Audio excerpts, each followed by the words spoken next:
உங்களுக்கு அனுப்பிச்சிருப்பாங்களா?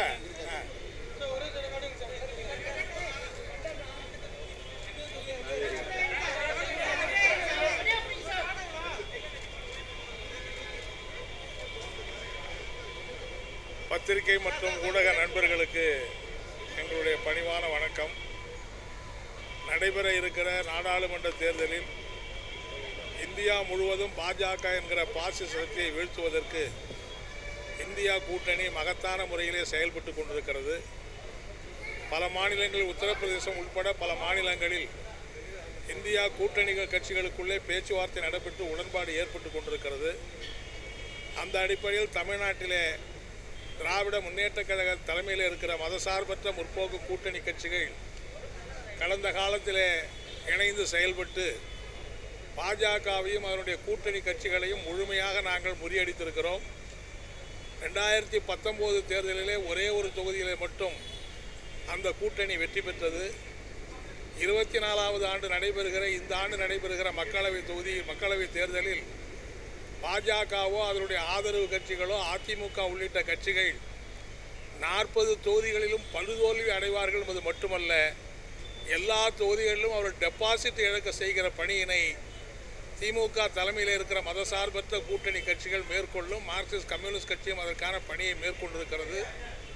இந்த அடிப்படையில் திராவிட முன்னேற்ற கழகத்தின் சார்பில் திராவிட முன்னேற்ற கழக பொருளாளர் அவர்களுடைய தலைமையிலே அமைக்கப்பட்ட பேச்சுவார்த்தை குழுவோடு மார்க்சிஸ்ட் கம்யூனிஸ்ட் கட்சியுடைய மத்திய குழு உறுப்பினர் சம்பத் தலைமையில் அமைக்கப்பட்ட பேச்சுவார்த்தை குழு கடந்த 2 முறை பேச்சுவார்த்தை நடைபெற்றது. அந்த பேச்சுவார்த்தையிலே நாங்கள் பல தொகுதி எண்ணிக்கை அதிகமாக வற்புறுத்தினோம். ஏற்கனவே 2 இடங்களிலே போட்டியிட்டு நாங்கள் வெற்றி பெற்றிருக்க அந்த சூழ்நிலையில் கூடுதலான இடங்களை வேண்டும் என்று கேட்டிருந்தோம். ஆனால் அந்த பேச்சுவார்த்தையில் ஏற்கனவே பல கட்சிகள் இருக்கிற இந்த சூழ்நிலையில் வேறு சில கட்சிகளும் வர வேண்டிய சூழ்நிலையில் இருக்கிற எண்ணிக்கையை அதிகப்படுத்துவதற்கு வாய்ப்பில்லை என்கிற அடிப்படையில் 2 தொகுதிகள் ஒதுக்குவது என்று தீர்மானிக்கப்பட்டு இப்போது அந்த உடன்பாடு ஏற்படுத்தப்பட்டது. நடைபெற உள்ள நாடாளுமன்ற பொதுத் தேர்தலில் திராவிட முன்னேற்ற கழகமும் மார்க்சிஸ்ட் கம்யூனிஸ்ட் கட்சியும் மற்ற தோழமை கட்சிகளும் இணைந்து போட்டியிடுவது தொடர்பாக இந்த 29/2/24 தொகுதி உடன்பாடுகள் குறித்து திமுக கழகமும் மார்க்சிஸ்ட் கம்யூனிஸ்ட் கட்சியும் கலந்து பேசியதில் திமுக கூட்டணியில் மார்க்சிஸ்ட் கம்யூனிஸ்ட் கட்சி இந்த நாடாளுமன்ற தேர்தலில் 2 தொகுதிகளில் போட்டியிடுவது என தீர்மானிக்கப்பட்டது என்கிற உடன்பாடு எட்டப்பட்டது. இந்த உடன்பாட்டிலே திமுக தலைவரும் தமிழக முதலமைச்சருமான மாண்புமிகு மு க ஸ்டாலின் அவர்களும் மார்க்சிஸ்ட் கம்யூனிஸ்ட் கட்சியின் சார்பில் அவருடைய செயலாளர் இருக்கிற முறையில் நானும் கையெழுத்திட்டிருக்கிறோம். இது அடுத்து பல கட்சிகளோடு இந்த உடன்பாடு ஏற்பட்ட பிறகு எந்தெந்த தொகுதிகள் யாருக்கு என்கிற பங்கீடு பிறகு பேசி முடிப்பது என்று தீர்மானிக்கப்பட்டிருக்கிறது என்பதை நான் தெரிவித்துக் கொள்ள விரும்புகிறேன்.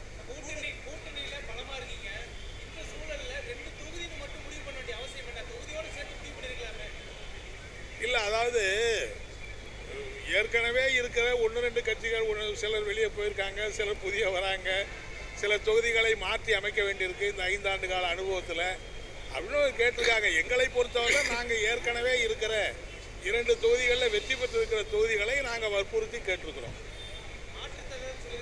இல்லை, அதை பற்றி இன்னும் பேசவே இல்லை. அடுத்த எல்லா கட்சிகளோடும் பேசுகிற போது இதையும் பேசி முடிக்கலாம். ஏன்னா ஒரே தொகுதியை வேறு சில கட்சிகள் கேட்குறாங்க. அப்போது அது சம்மந்தமாக அவங்களோட பேசிக்கிட்டு தானே முடிவு பண்ண முடியும். இல்லை, எல்லா இதர கட்சிகள் வைத்திருக்கிற தொகுதிகளையும் கூட மத கட்சிகள் கேட்குறாங்க. அது வேணும் இது வேணும் மாற்றி கேட்குறாங்க. ஸோ அந்த மாதிரி இருக்கிற சூழ்நிலையில் பின்னாடி எல்லாரோடையும் கலந்து இதில் ஒன்றும் பெரிய பிரச்சனையெல்லாம் வராது. எங்களை நாங்கள் அது எங்கள் தொகுதிகளை மாற்றுவாங்கிற பிரச்சனை இல்லை. வேறு சில தொகுதிகளை மாற்ற ஒரு சூழ்நிலை இருக்கிறதுனால எல்லாத்தையும் நிறுத்தி வைக்க வேண்டியிருக்கோம். அவ்வளோதான்.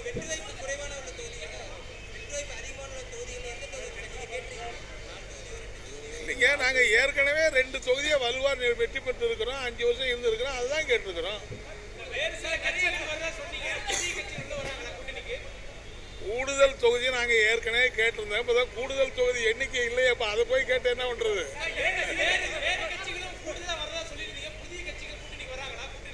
அதான் கமலஹாசன் வருவாருங்கிறாங்க. இப்படி சில பேர் வர்றதா சொல்லிக்கிட்டு இருக்காங்கல்ல. அதனால யார் அதெல்லாம் ஒன்று ஒன்றா தான் தெரியும். இல்லைங்க, நாங்கள் ஏற்கனவே நிறைய எல்லாம் கேட்கல. ஏற்கனவே இருந்த 2ஓட இன்னொன்று கூடுதலாக கேட்டோம். 3 தொகுதிகள் இந்த வாட்டி வேணும். நாங்கள் கேட்கறது நியாயமாக இருக்கணும்ல. ஏன்னா வேறு பல கட்சியெல்லாம் இருக்குல்ல. நாங்களும் திமுக மட்டும்தான் அதிகமாக கேட்கலாம். பல கட்சிகள் இருக்கிற போது நாங்கள் மட்டும் யாருக்கு எது கொடுத்தாலும் பரவாயில்ல, நாங்கள் மட்டும் 10 தொகுதி கொடுக்கப்போம். எங்களுக்கு இப்போ இந்த 2 தொகுதி ஒதுக்கப்பட்டிருந்தாலும் எங்களை பொறுத்தவரை 40 தொகுதிகளும் எங்கள் தொகுதி என்ற அடிப்படையில் நாங்கள் பணியாற்றுவோங்கிறத தெரிவிச்சுக்கிறோம்.